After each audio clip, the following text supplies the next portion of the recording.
Come read some stuff with me. It's a good time guaranteed, starring talented vocal performers. I can't promise it's PG, so kids don't listen, please. Come on down to Dale's Reading Corner. All right, are you ready for this? Wait, I gotta do the same voice, right? Yeah. Oh, yeah, hey. The one that you said is cheese coils. By the way, for everybody, I don't realize that Dale's recording until, it's already happened. I literally said I'm recording. I said, okay, let's start. No, you didn't. Oh, I just said right now. I just said I'm recording. You looked at me and you were already recording. Yeah, right. For 2 seconds before. You're busy prepping stuff. God. And then, all right. then I don't know that you're done, and you just start recording. All right, I can delete while I'm this looking down. Here. All right, I'm recording. It's the audience that we care about. Recording. Or that you care about at Dale's. I'll let you know that we are recording. Reading Corner. Do you know that we're recording? Did I get the name right this time? Dale's Reading Corner? Yeah. Yeah, that's the name of the show, but what's the name of the channel?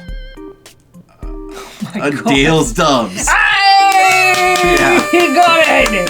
Woo! He actually got it. Oh. Alright. My sister Paige pointed out that I came across as awfully bossy last time, so I'm sorry for bossing you around so much. I will try not to be so bossy this time. Oh, I didn't think so. But I'm glad that Paige is standing up for me. Okay, yeah. I think it's less standing up for you and more just yelling at her sister. Probably. I think it's more. But anyway, my other genius plan. I have a genius plan. So last time, the audience doesn't know, but I edited out several times where I accidentally said your real name.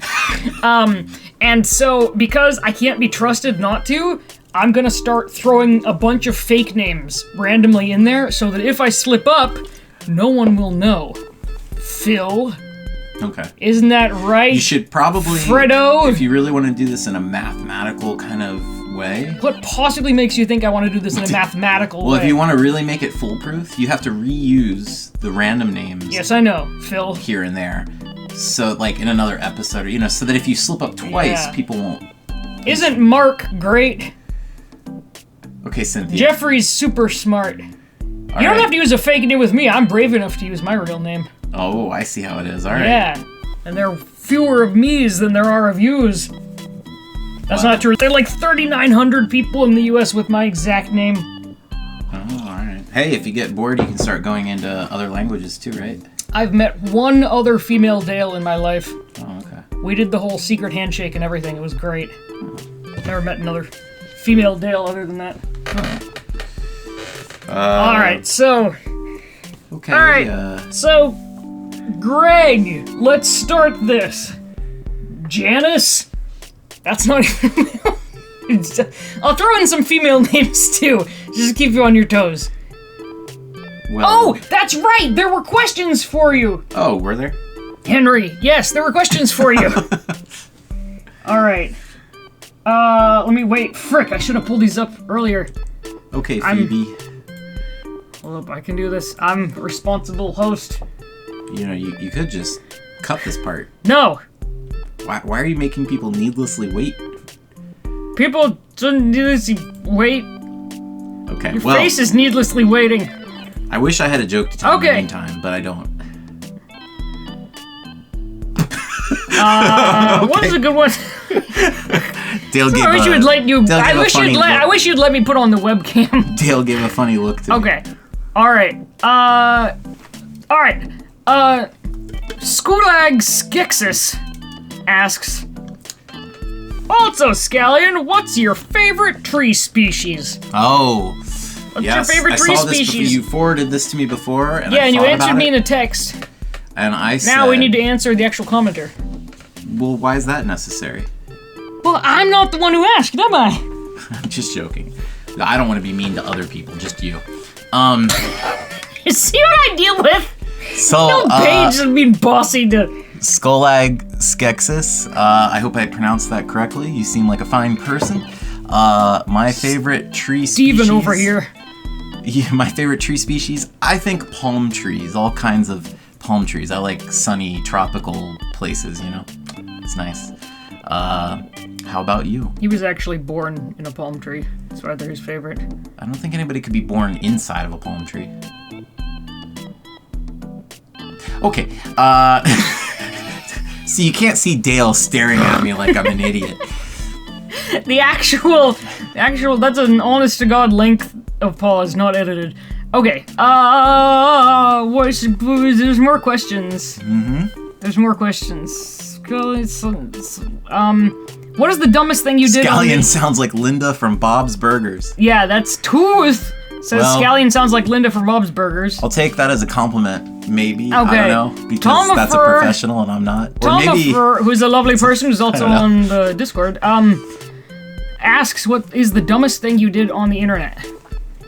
What is the dumbest thing I did on the internet? Yeah, and then Tomifer goes on to list a ominously detailed instructions for how to assume someone's identity. Oh, that's because we talked about that last time, jokingly. Which was it was a joke. Totally a joke. Yes. Well, the dumbest thing I've done on the internet is probably going on this show and revealing my favorite tree species, because that's definitely gonna somehow give you a clue about how to steal my identity. I don't know how. You gotta stop making jokes about stealing identities. People on the internet will be like, that's a fun joke.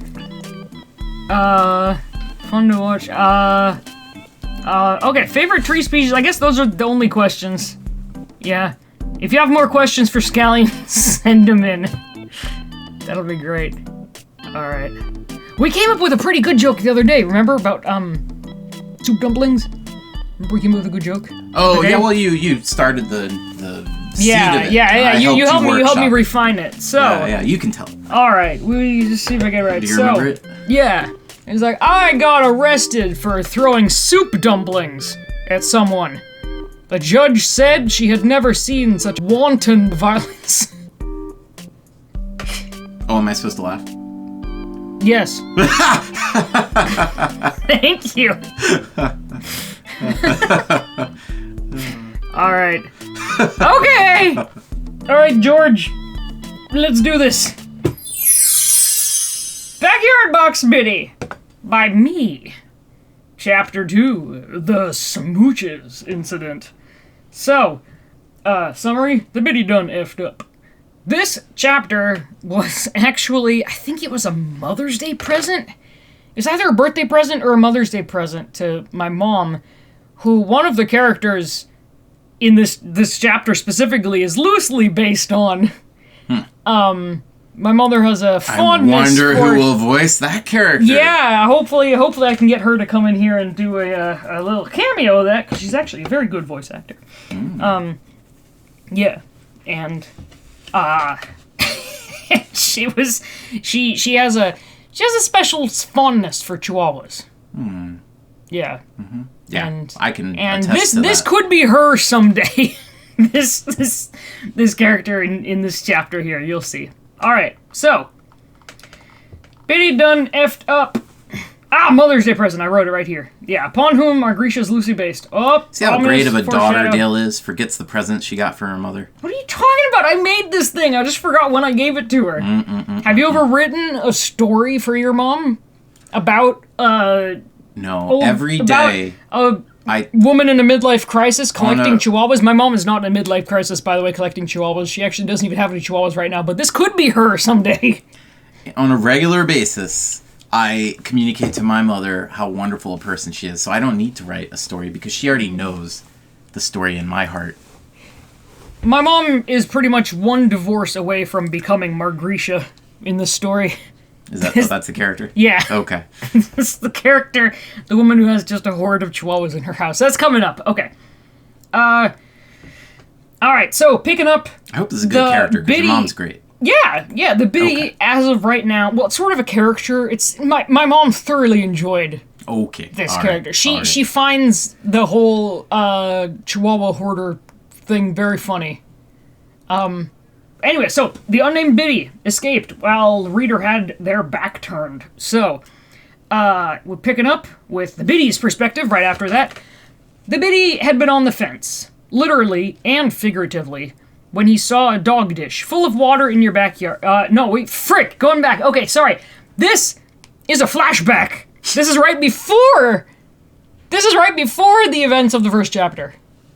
You caught that?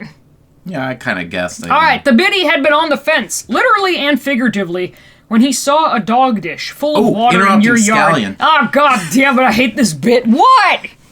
Last time we talked about my backyard and the neighbors and all that. Anyway, oh god, for God's sake. But while I was out there was this really beautiful, like, great, cool cat that's up on the fence, like, right on the fence, literally. This has the cadence of a setup to a joke. No, there's no joke. It was just, like, a really interesting... I think it was a Bengal. Is it Bengal or Bengal? The breed.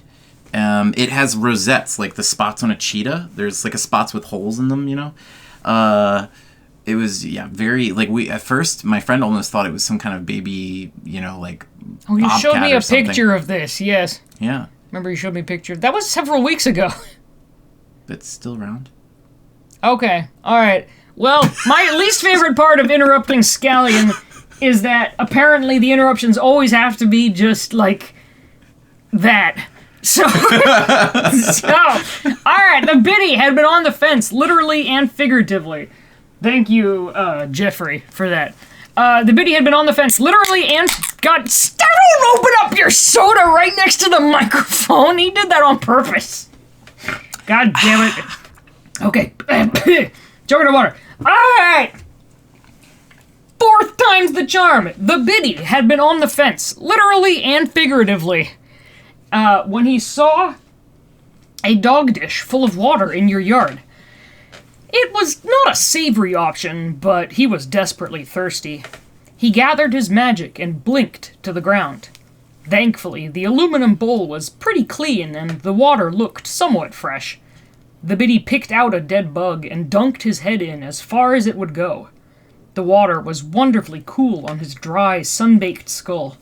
He drank in big, satisfying gulps, feeling the water disappear into the void at the back of his throat. He was tipping the bowl over to get the last drops when the door to the house flung open and 2 dogs ran out. The biddy dropped the bowl and frantically looked for somewhere to hide. There was a lidded wooden box a few feet away. He ran to it and used magic to lift the lid just enough for him to jump in. One of those stupid dogs must have seen him, though, and the biddy watched with panic as a big wet nose snuffled at the cracks in the box. Then the dogs had started barking, and you had found him. Okay. Alright, this is after the events of the last chapter.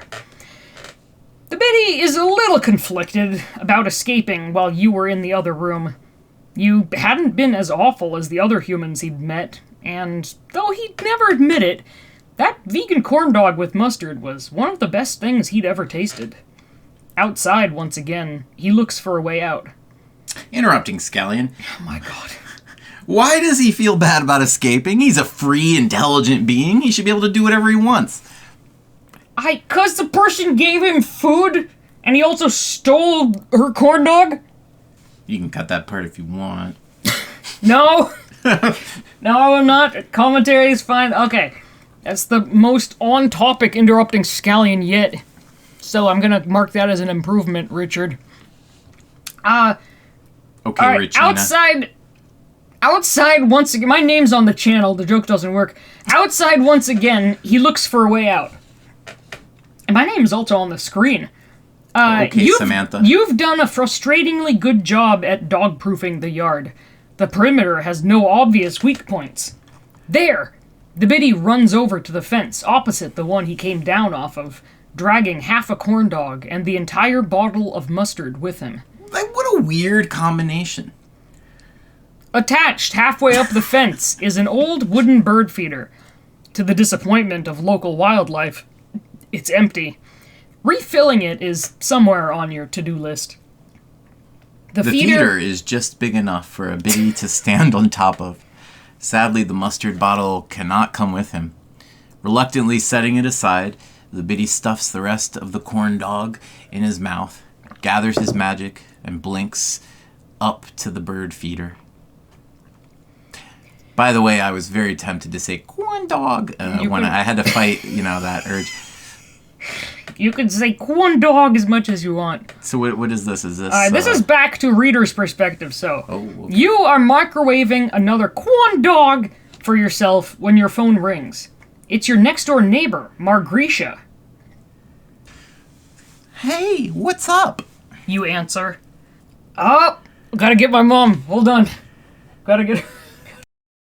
Oh, Insert name here. are you home right now? You can barely hear her over a frenzied chorus of high-pitched barking, but Margrisha sounds distressed. Yeah. Are you okay? Do you need my help? Yes, please, come over. Smooch has found one of those little skeleton things and she has it under the bed. There's the sound of something crashing, and Margrisha yelling at her dogs. Twiggy, get off of there. I'll be over in 20 seconds. You say, already sprinting out the door. Finding Margrisha's door unlocked, you let yourself in. As always, the house is overflowing with tiny dogs.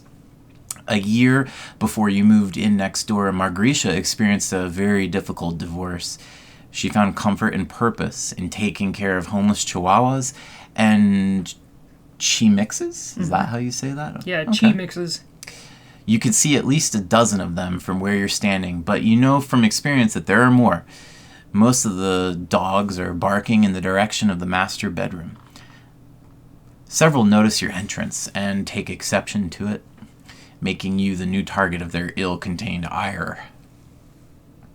Margrisha! You yell, trying to be heard over the uproar. A moment later, a middle-aged woman shuffles out of the bedroom. She moves toward you as quickly as she can while avoiding stepping on the swarm of dogs orbiting her feet. Insert name here. Oh, thank goodness, I just don't know what to do. Smooch has caught one of those little skeleton pets. She took it to her stash under the bed and I can't get to it. Interrupting Skalyon. Oh I'm my just gonna God. say, this kind of seems like in a video game where you get a mission by talking to one of the side characters. Does it now? Margrisha grabs your hand. She seems almost about to cry. The poor thing is screaming, it's so scared. Is it hurt? You ask as you hurriedly wade through the sea of pocket dogs. As you pass into the bedroom, you can barely make out someone shouting amidst the barking. Biddy guy! You yell. You push a few dogs out of the way and lie down to look under the bed. It's too dark to make anything out, but you hear a familiar voice coming from the floor near the wall. Get off me, you fucking rat dog! You shout. Hold on, I'm coming for you! Insert name here. Help! I don't want to die like this! You take out your phone and turn on the flashlight. In the light, you can see a pile of dog toys stashed in the corner, jealously guarded by a snarling chihuahua. How dare you not turn your phone off! You have no respect for my series. You answering whatever to... Oh, that's right, you have food being delivered. I suppose that's worth checking. You take out your phone and turn on the flashlight. Okay, Yeah, I did take out my phone. Jealously, yeah, you did take out your phone. In the light, you can see a pile of dog toys stashed in the corner, jealously guarded by a snarling chihuahua you can only assume to be Smooch's. And pinned under the angry little dog... Oh, wait, I have a picture for... Ah, there. And pinned under the angry little dog is the biddy who stole your mustard bottle. Smooch's is lying half on top of him and has both paws pushing down on his head, forcing the biddy's face into the carpet. With his one free arm, the biddy is slapping blindly at the dog's face, but can't twist around far enough to reach it. You are desperately trying to think of what to do when your ears are blasted by an exceptionally loud squeaky toy. Margrisha has crouched on the floor next to you and is unhelpfully squeezing a chewed-up plush frog toy right next to your head. Smooches, look, Mommy has Mr. Slimy, your favorite. Apparently, Mr. Slimy's time as favorite is over, because Smooches only responds with more growling. You rack your brain for a way to get the biddy out of there. From experience, you don't think you can persuade Smooches to trade her captive for food. To a possessive dog, nothing is more desirable than that which they have and you want. However, there is that pile of toys next to her. You go for it. There's barely enough space for you to fit under the bed. You crawl forwards on your belly, trying not to get claustrophobic. Smooches eyes your approach hostilely, growling with all the primal malice of a tiny direwolf. The biddy continues to slap at her, shouting muffled threats into the carpet. Just before you grab a toy from the pile, Smooches lets go of the biddy and lunges for your hand. Fortunately for you, she's old and almost completely toothless, though the one tooth she has left is enough to latch on to your hand with her vice-like gummy jaws. It doesn't hurt, but you cry out in surprise anyway. A small, glowing red bone catches Smooches in the back of the head, knocking her grip loose long enough for you to pull back your hand. The biddy is on his knees, arm extended toward the dog. No! Don't hurt her! You shout. The biddy looks at you with equal parts astonishment and outrage. Are you fucking kidding me? Smooches is down, but not out. Recovering from the blow, the tiny terror wheels on the biddy, but he blinks out of existence and her jaws snap shut on empty air. You feel a slight weight on your shoulder and turn to see the biddy perched on you. Go, idiot! He yells. You quickly worm your way backwards out from under the bed. As soon as you're out, you grab the biddy from your shoulder and hold him up out of reach of the other dogs. Hey, the fuck? He shouts, wiggling against your grip. You hear Margrisha gasp. Good gracious! She cries. You let her help you up. You did it! Oh, bless you! She leans down to look under the bed. That girl Smooches! No treats tonight! You turn your attention to the biddy sitting cupped in your hands. Are you okay? You hurt? He doesn't look at you. I'm fine. Are you sure? That was pretty rough. Smooches only has one tooth because she's old, but... I said I'm fine. Let's just get out of here. You nod and make your way to the front door. Before leaving, you call out to Margrisha, who is still in the bedroom, trying to quiet down the dogs. Hey, Margrisha! I'm gonna take the biddy back to my place. As you close the door, you hear Margrisha say in a sing-song voice, That was a lot of excitement. Who wants the good foods? Chapter 3, The Smooches Incident, Aftermath. Summary, you provide some substandard medical care, and the author provides some adorable fluff. What about the notes? This is my original rough draft for that thing. You didn't read the notes. The notes aren't interesting. You wrote them. Oh my god. Remove the Are you saying one-shot tag. what you wrote isn't interesting? Not to people watching this video. It doesn't matter. I'm just saying that I oh, it's notes removed to the yourself. one-shot tag. Well, no, it's to the people reading it. Oh, okay, alright. But Alrighty. no one's gonna know that I changed it, because... Okay. Yeah, this was my rough sketch of what I wanted the previous picture to look like. That dog, by the way, was one of our foster dogs. She now has a loving forever home. No, I Yeah. believe that the real foster dog you're talking about looks way better than this photo. I'm talking about the one in the You drew that, right? Yeah? Yes, okay, I drew good. this. Okay. I only feel comfortable. You're only okay insulting me. Yeah, because Yeah. I know you'll take it in stride. You'll take it in stride. Understandable. You don't say anything on the walk back to your house since it's obvious the biddy doesn't want to talk. You content yourself with staring at him when he's not looking. He said he wasn't hurt, but you're not convinced. His clothes are soaked through with slobber, and he's cradling one arm. Smooches must have caught and carried him under the bed in her mouth. From what you can see, the biddy is made entirely out of bones. Maybe bones are tough enough to stand the Chihuahua test? You head into your house, careful to shield the biddy from your excited dogs. He watches nervously and leans into you, away from them. For lack of a better idea, you head into the bedroom and lock the dogs outside, much to their disappointment. You walk over to the bed and start to lower the biddy onto it. Then pause. You're sure you're not hurt? Almost said that in a normal voice. You sure you're not hurt? Beautiful. Oh no, my computer died. No! So No, my computer crashed. Where were we? All right. You sure you're not hurt? Yeah. Yeah. I mean, you should cut some of that. That was a little too much dead air. Yeah. All right. Your face is dead air. Take that. Dead air face. They call you old dead air face Joe. I hate you. Yep, okay, go. You sure you're not hurt? I said I'm fine, he snaps. He struggles out of your hands and falls the remaining distance to the bed. He lands on his side and screams, "Fuck!"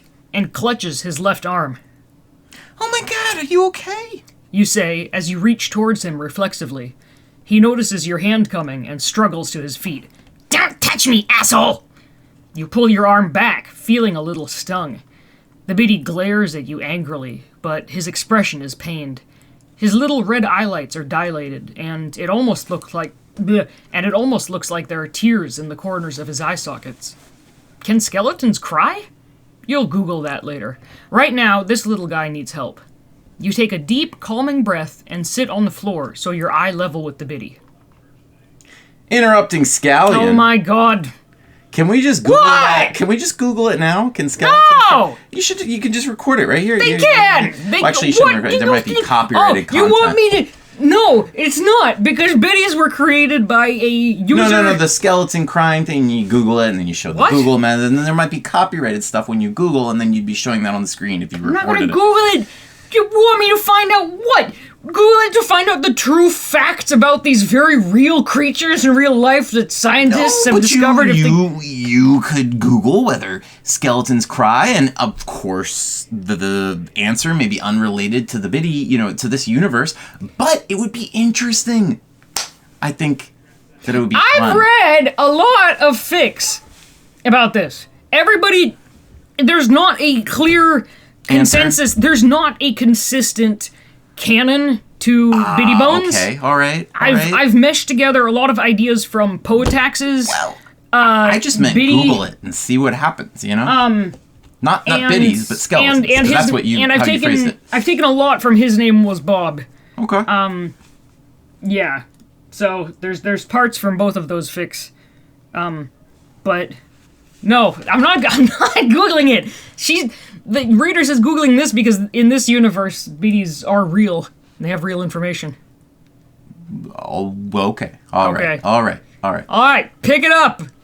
Where are we? I'm sorry, I won't touch you, promise. Oh, that's the story. Okay. I thought you were just saying that. No. I promise I won't touch you, I'm sorry. I won't touch you, promise. you say. But you're clearly hurt. Just tell me what I can do to help. Is your arm broken? The biddy looks at his arm and tries to move it. He flinches. I don't know. Maybe. Can I take a closer look? Fine. You lean over, so your face is only about 10 inches away. Don't get that close to me. I put my face right in. Skalyon is getting very close to my Wasn't that face in real close. life. I just stared. I feel you breathing down my neck.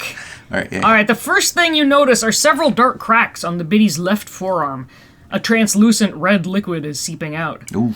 It looks like both the radius and the ulna are completely broken. You're not sure how the forearm is still attached, but you're not going to question it. What's an ulna? Oh, sorry. Interrupting Skalyon. What's an ulna? The two bones of your lower arm. So this one here is the humerus. This one here... No, shut up. It's not funny. This one here is the humerus. You have to This put one's the radius. You should put a language. And this one's the ulna. Yes, I will put a picture so other people know what the ulna is. This is No, the a radius and the language ulna. explanation of why language? I laughed when you said humorous. Everyone knows that goddamn joke. No. If it's already. If there's a translation issue, People know it. It's one of the most common goddamn skeleton jokes. I've read about 500 comments All right. on the Underpuppet videos All right. about it. I don't find it humorous anymore. Ha ha! Anyway. In addition to the break, there are several lighter lines on the bones. Are they scars from previous fractures? You look at his other arm and legs and see more lines. There are smaller scratches everywhere. It seems like too many to have come just from rough treatment by smooches. Shit, Yeah, that looks broken, all right. you say. We need to stabilize that with a splint right away. Stay here. I'll be right back. You run out of the room and gather supplies as quickly as possible, terrified that you're going to come back to find his entire hand has fallen off. You give a sigh of relief when you re-enter the bedroom and see the biddy still in one piece. You sit down in front of the bed, toothpicks, toilet paper, and scotch tape in your lap. He looks at your makeshift medical kit with critical red eyes. Are you serious? Yeah, I know, it's not really professional, but it should do the trick. I don't think you can put on the splint with just one hand, though. Will you let me help you?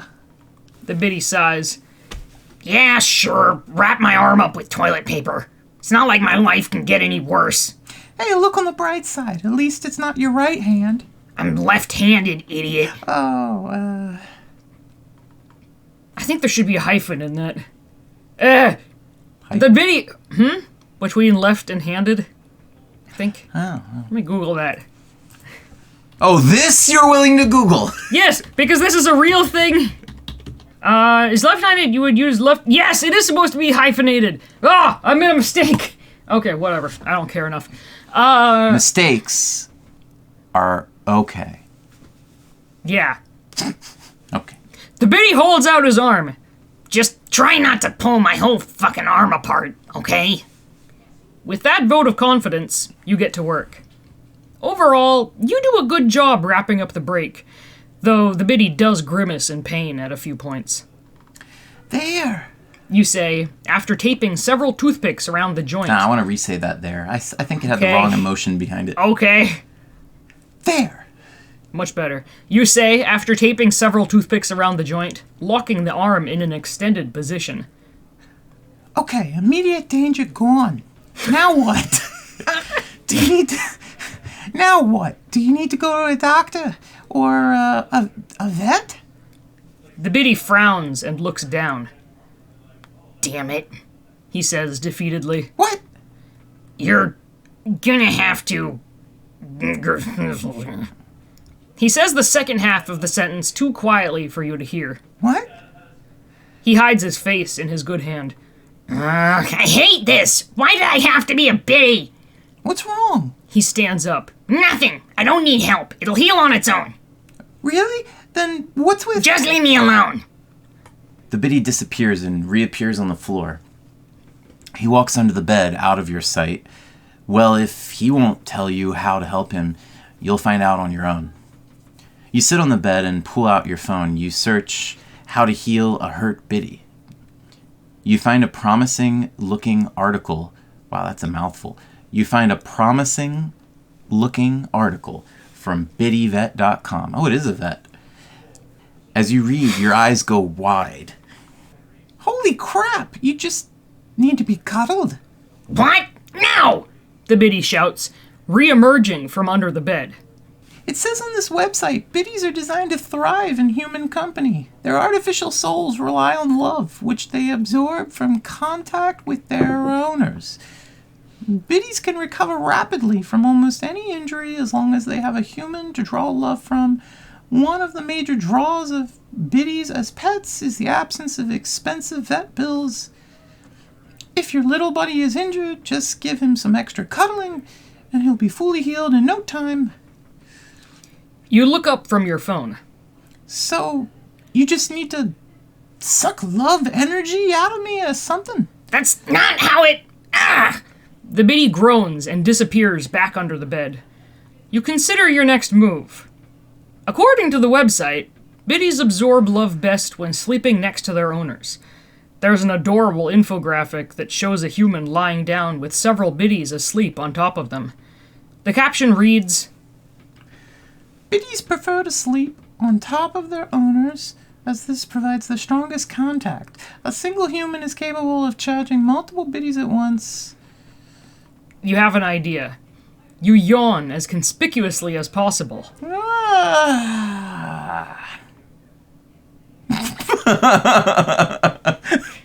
Alright. I'm not even gonna yawn.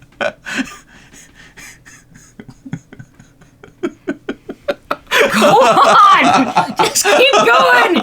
We gotta finish this. It's 10:33 already. Well, suit yourself. You say, All this amazing first aid work has made me really tired. I'm gonna take a nap. Feel free to suck my love energy or whatever. I won't notice anyway because I'm really a heavy sleeper. You lie down and close your eyes. After a few minutes, you hear the shuffling of tiny feet on the blankets and feel something poke you in the arm. Are you really asleep? The biddy whispers. You don't respond. He pokes you again. When you don't wake up, he seems satisfied and settles down on the bed next to your stomach, lying down so he's leaning lightly against you. You can feel the warmth of his small body through your shirt. It's impressive that your heart is still pumping blood, even though it's completely melted. When you're reasonably sure he's asleep, you pull out your phone and continue reading from biddyvet.com.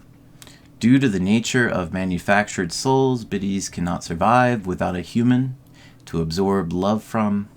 When left alone for too long, a biddy will lose energy and become ill. Two biddies can extend this time by supporting each other, but ultimately, without human contact, a biddy will die. Oh my god. Thinking about the biddy running around outside by himself already made you anxious. Apparently he also has some kind of anthropomorphous death timer. Did I say anthropomorphous right? Yeah, anthropomorphous. Oh, yay. Good job. Good points for me. When was the last time this biddy has been snuggled by a loving human? When was the last time this biddy had? It should be was, I think. When was the last time this biddy was... Had? I don't know! I don't know. Oh, it's okay. One little typo. It also might be anthropomorphic. I don't know if it's anthropomorphous or anthropomorphic, but I don't even want to look it up. Oh, that's alright. Who cares? Leave a comment telling me. When was the last time this biddy has had or was been snuggled by a loving human? From everything he said so far, you gather that he escaped from a really bad situation. What had he said? There's all kinds of sick shit humans do to babies.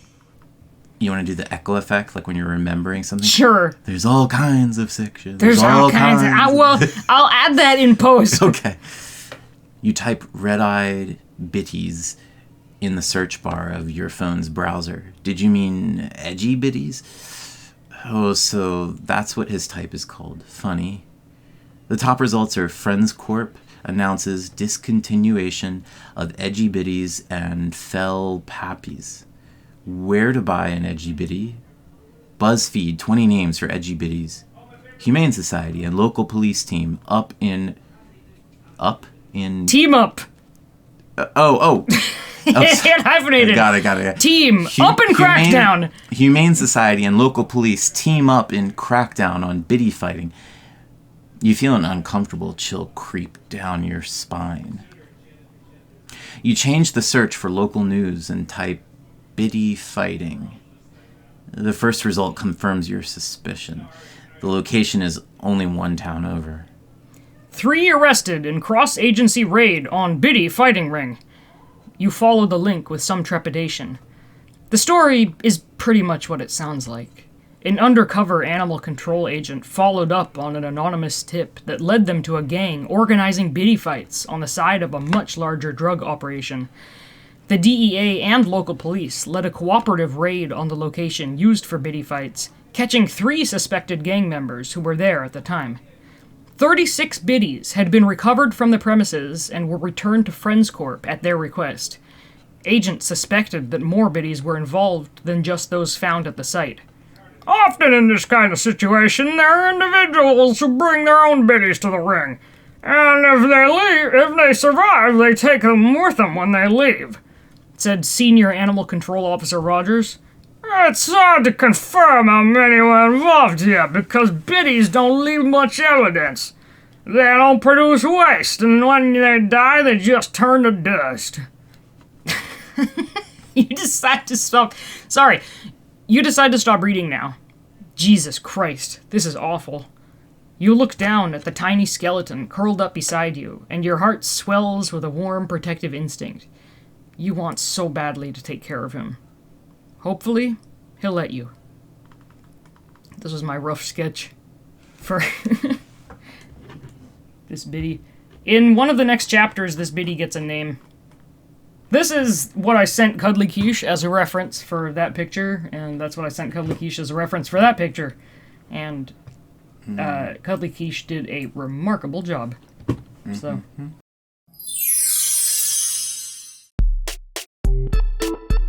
You're worried that I'm gonna get taken down because you said live long and prosper? No, I'm not Copyright, worried whether you'll be copyright caught. strike. I'm not worried whether you'll be caught. I don't I'm worried think about it's the illegal. principle of I the don't matter. think it's illegal to say that. I don't know if that counts as intellectual property. I don't know. Trademark? Google that. Maybe not. I don't know. I might have the wrong word when I say copyright. I don't And always remember I which is which. Say, whoops. Bad. What is all your search history? Ooh. Let's spy on Dale's search history. In my monetized video. First result is interview with God on Vimeo. We'll just say, is live long and prosper trademarked? Or copyrighted, or whatever the heck it's called. Okay. Well, anyway, all that aside, I think all of you should go watch...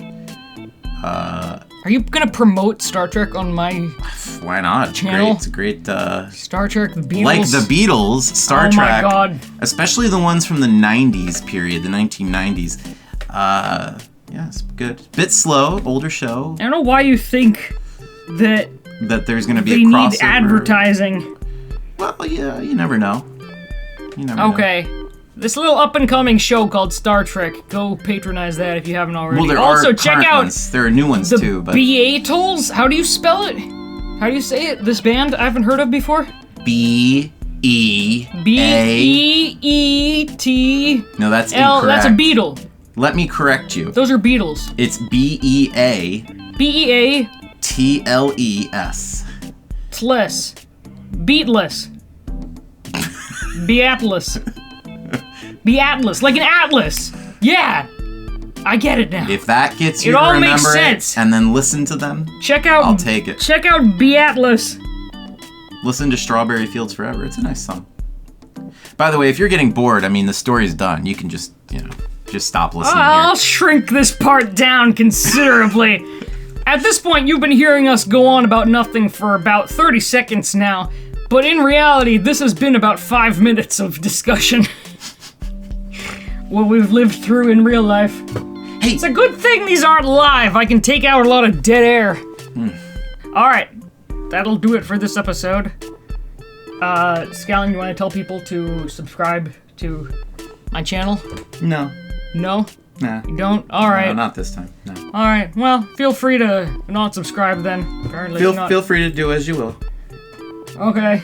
Alright, subscribe. Don't subscribe.